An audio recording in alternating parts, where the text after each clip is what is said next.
नमस्ते दोस्तों। आप लोग को पता है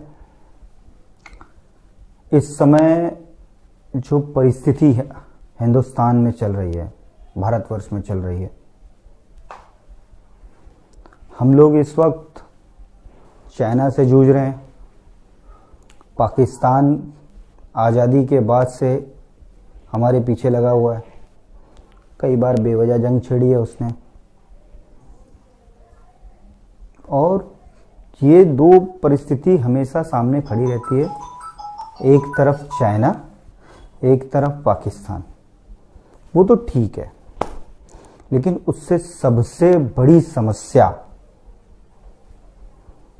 जिस पर हमारा लक्ष्य नहीं है, जिस पर हमारा ध्यान नहीं है, और जिस समस्या को हम लोग समस्या ही नहीं मानते, आप सोचेंगे वो समस्या क्या है? वो समस्या है भारत को भारत कैसे बचाए रखें, भारत को हिंदुस्तान, जो ये नाम है ना हिंदुस्तान, हिंदुओं का स्थान, ये नाम कैसे बना रहे आदिकाल तक, कैसे बना रहे। तो यहां पर हिंदुस्तान कब तक बना रहेगा? जब तक यहां हिंदू रहेगा। और अगर हिंदू नहीं रहेगा तो भैया जहां हिंदू नहीं है वहां पाकिस्तान बन जाता है, वहां अफगानिस्तान बन जाता है, वहां इराक हो जाता है, वहां ईरान हो जाता है। यही एक राष्ट्र है जहां पर हिंदू रहता है, इसीलिए इसको हिंदू स्थान कहते हैं। ठीक है, अब हमारे पीछे हिंदुस्तान हिंदुत्व का गढ़ है, हिंदुत्व को मानने वाला है, हिंदुओं की मान्यता है। यहाँ पर मूर्ति पूजा, सनातन पद्धति को मानने वाले लोग यहाँ रहते हैं। लेकिन क्या लोगों की जो दूसरे धर्मों के, धर्म तो कह नहीं सकते, पहली बात पंथ, दूसरे पंथ के लोगों की हमेशा से साजिश रही है इस देश को मुस्लिम राष्ट्र या ईसाइयों की जनसंख्या बढ़ जाए। ऐसी बहुत सारी परिस्थितियां यहाँ पर निर्माण की गई। बहुत छोटी सी बात है, दिल्ली दंगों की हम लोग छोटा सा उसका सामने बात कर लेते हैं कि दिल्ली दंगे आखिर क्यों हुए, और दिल्ली दंगा होने से पहले क्या हुआ, और दिल्ली दंगा किस समय हुआ और क्यों हुआ। हम लोग CAA के ऊपर बात कर रहे थे, पार्लियामेंट में CAA आया। CAA जो बिल है, जो कानून पारित हो गया, वो पाकिस्तान, बांग्लादेश में जो हिंदू रहते थे, किसी जमाने में पाकिस्तान, बांग्लादेश हिंदुओं का घर था, हिंदुस्तान से जुड़ा हुआ था, अफगानिस्तान भी जुड़ा हुआ था। ठीक है, अब वहां पर आजादी के पहले जो हिंदू रह गया और हिंदुस्तान आजाद होते ही बंटवारा हो गया। बंटवारा होने के बाद जो लोग यहां पर आ सके आ गए, जो नहीं आ पाए वो लोग वहीं रह गए। वो वहीं अफगानिस्तान, पाकिस्तान, बांग्लादेश के 3 जगहों पर वो लोग रुक गए। फिर यहां पर उस समय 4-5% लोग, मुस्लिम लोग यहां रहते थे। आज वो मुस्लिम 22, 23, 24% हैं। अब जनगणना का आंकड़ा आएगा, 2011 के बाद तो जनगणना हुई नहीं है, और ये 20 चल रहा है, 9 साल हो गए, अभी तक जनगणना हुई नहीं।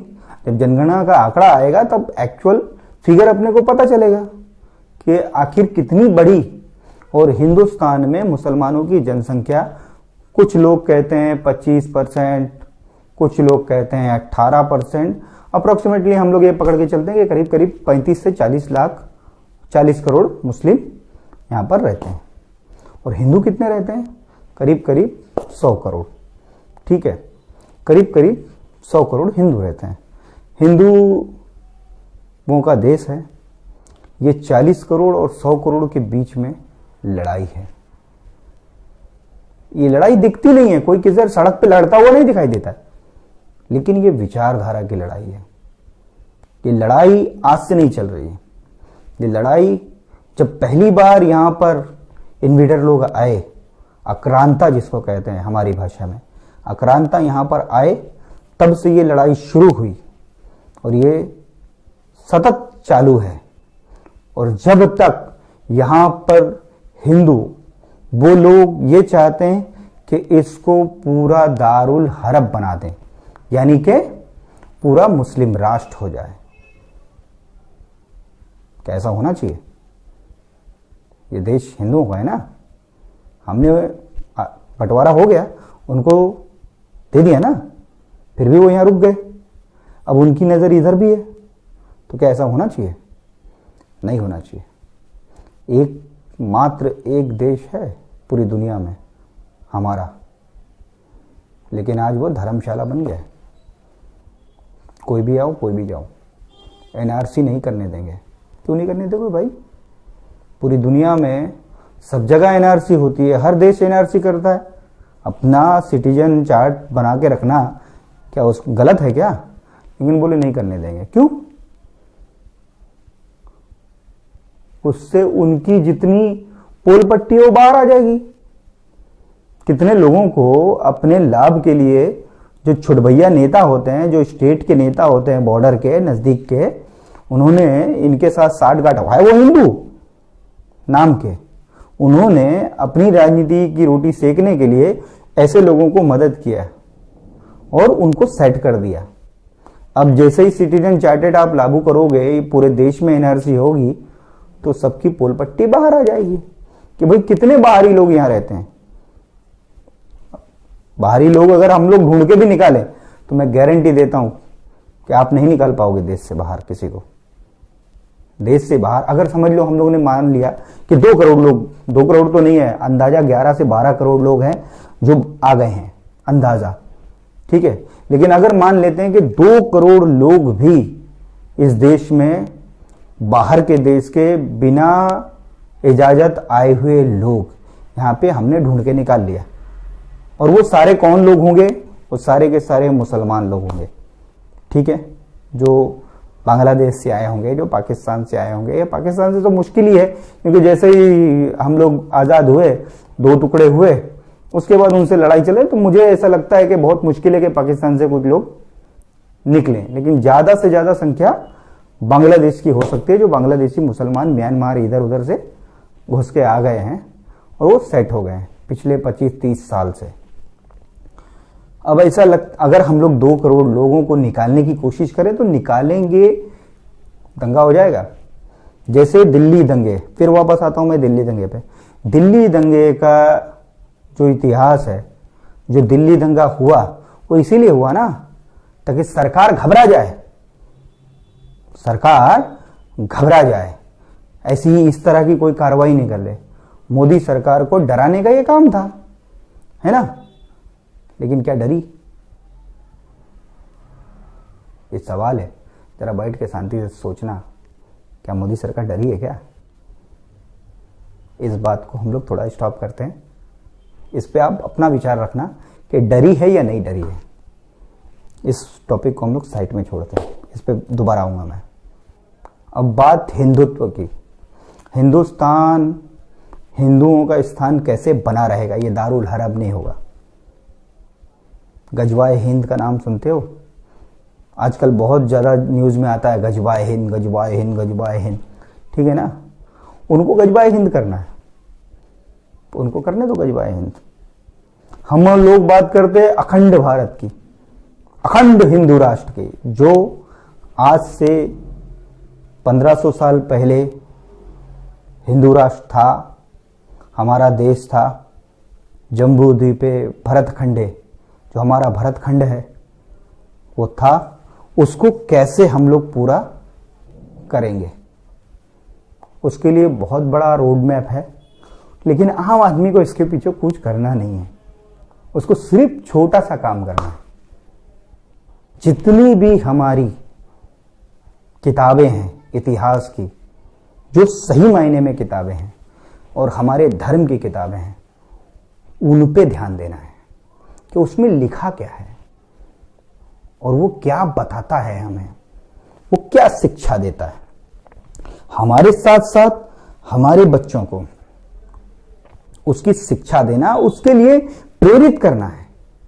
उसके मन में आज ये हीन भावना पैदा हो गई, अरे यार क्या यार, तो श्लोक सुनते हैं, जुग सहस्र जोधन पन भानु ली लेवता ही मधुर फल जानो। लोग सोचते हैं कि सूर्य को भगवान, आज साइंटिफिक तरीके से देखा जाए तो मुश्किल लगता है कि हनुमान जी एक छोटे से और इतना बड़ा सूर्य, कई लाख गुना पृथ्वी से बड़ा, और पृथ्वी पे एक जीव रहता है, वो जाकर के सूर्य को निकल सकता है। किसी भी तरह इसको हम लोग प्रूफ नहीं कर सकते हैं। लेकिन क्या ये बात सही है कि उन्होंने निकला था? हम लोग को ये पैरामीटर्स तो बराबर पता चलता है, जो हमारी गणना है उसके हिसाब से तो पृथ्वी से और सूर्य की गणना बराबर निकलती है। लेकिन इतना बड़ा सूर्य और इतनी छोटी पृथ्वी, और पृथ्वी पे एक गांव में रहने वाला व्यक्ति, एक गांव में रहने वाला व्यक्ति भगवान, वो सूर्य को निकलता है। बहुत बड़ा इसमें चूक हुई है। आप लोग सब लोग ध्यान देना कि सूर्य भगवान, हम लोग भगवान मानते हैं ना उनको, सूर्य भगवान हनुमान जी के गुरु थे, और उनका यही दोहा यही है कि किस तरह मधुर फल, ऐसे ही मीठा फल, उन्होंने उनसे कैसे ज्ञान लिया, जिस तरह एक मीठा फल आदमी खाता है उस तरह उन्होंने मीठे फल के भांति उनका सारा ज्ञान ले लिया। आप समझे? एक छोटी सी है ना, आप इस पे सर्च कर लेना, आपको मालूम पड़ जाएगा। बहुत सारे लोग यूट्यूब पे बताते रहते हैं, उसमें कोई बड़ी बात नहीं है, कोई मैं नई बात नहीं बता रहा हूं, लेकिन जानना चाहिए। हमारी रामायण, हमारी भगवत गीता, महाभारत किसी के घर में नहीं। रामायण पढ़ना लोग भूल गए। कभी कभी सुंदरकांड होता है, अखंड रामायण होती है, तो बड़ी मुश्किल से लोग जाते हैं और नाम रखने के लिए, एक दूसरे का स्वागत करने के लिए, करवाने के लिए वहां पहुंच जाते हैं। ठीक है, महाभारत, भगवत गीता बहुत जरूरी है। गीता में तो पूरा सिद्धांत लिखा हुआ है एक इंसान को इस धरती पे पैदा होने से मरने तक और उसके आने वाले कई जन्मों तक के लिए पूरा सिद्धांत लिखा हुआ है। यह सब आपको कब पता चलेगा? जब आप, जिस तरह मुस्लिम लोग अपने बच्चों को मदरसा भेजते हैं पढ़ाने के लिए कि भाई कुरान की तालीम कराओ, कुरान पढ़ाओ बच्चों को, कुरान पढ़ना बहुत जरूरी है। जब तक कुरान नहीं पढ़ेगा वो मुसलमान नहीं होगा। ठीक है, अरे हम कम से कम इतना तो कर सकते हैं कि एक संगठन पिछले कई वर्षों से एड़ी चोटी का जोर लगा चुका है इस देश में, उसका नाम है विश्व हिंदू परिषद। विश्व हिंदू परिषद को हम लोग जैसे सुनते हैं कि विश्व हिंदू परिषद बजरंग दल, तो हमको क्या लगता है, अरे ये मजबूत लोगों का संगठन है, ये हमारे लिए रक्षा के लिए खड़ा है। रक्षा के लिए ना, रक्षा कौन करता है? जिसके पास बाहुबल हो। लेकिन क्या एक एक विश्व हिंदू परिषद का जो कार्यकर्ता है वो क्या पहलवान है? नहीं, वो संगठित है, वो अकेला नहीं है। वो दिखेगा अकेला, वो होता नहीं है, वो पूरा संगठन होता है उसके साथ, और एक दूसरे के लिए आपका सगा भाई से ज्यादा प्रेम करते हैं आपको, एक दूसरे के लिए मरने मिटने तैयार है। और ये जो राष्ट्र प्रेम की भावना है, ये हमारे धर्मों से प्रेरित होकर के हमारे राष्ट्र की धर्मो रक्षा रक्षितः, जब आप धर्म की रक्षा करेंगे तो धर्म आपकी रक्षा करेगा। कैसे? जब आप जानेंगे, समझेंगे, तब आप संगठित होंगे। विश्व हिंदू परिषद का काम क्या है? लोगों को संगठित करना, लोगों को बताना, अपने धर्म के लिए जागरूक करना। बहुत छोटे छोटे काम करता है, लेकिन असल में दोस्तों ये बहुत बड़ा काम है, और कई कीर्तिमान स्थापित किए इन्होंने। सिंघल साहब जो थे, अशोक सिंघल जी, उनकी जीवनी पढ़ो आप।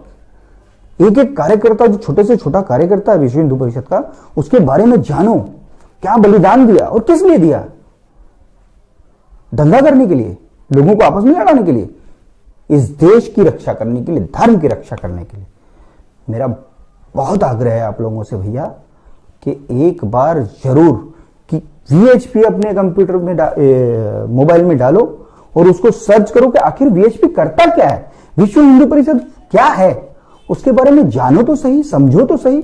उसके बाद में आप अपने माइंड में कोई पूर्वाग्रह बनाना, कोई डिसीजन लेना कि भैया ये सही है कि गलत है। पहले जान तो लो भाई, इसने बोला मैंने सुना, उसने बोला उसने सुना, पहले खुद जानो। ये सोशल मीडिया की क्रांति आई है, इस क्रांति के साथ हमको मजबूत होना है और हवाई बातें नहीं करना है कि होगी हमारे पूर्वजों ने गलती, हमको नहीं दोहरानी है। तथ्य और प्रमाण के साथ बात करनी है, जिसको भी जवाब देना है मजबूती से जवाब देना है। हवाई बातें, मेरे बाप ने बोला था, मैंने सुना था, उसने बोला था, उसने सुना था, नहीं चलता है भाई। आज 1 मिनट में आदमी गूगल करता है और आपको आपके सामने जवाब दे देता है। पहले आप प्रिपेयर रहो, आपको धर्म के बारे में जानना चाहिए और जानने के लिए बहुत हाथी घोड़ा कुछ नहीं करना है, आपको खाली है ना मोबाइल में सर्च करना है, आपको सारी जानकारी मिलती है। सही मायने में वीएचपी के बारे में आप जानिए और वीएचपी की वेबसाइट पे जाइए। वीएचपी की वेबसाइट पे आपको पूरी जानकारी मिलेगी।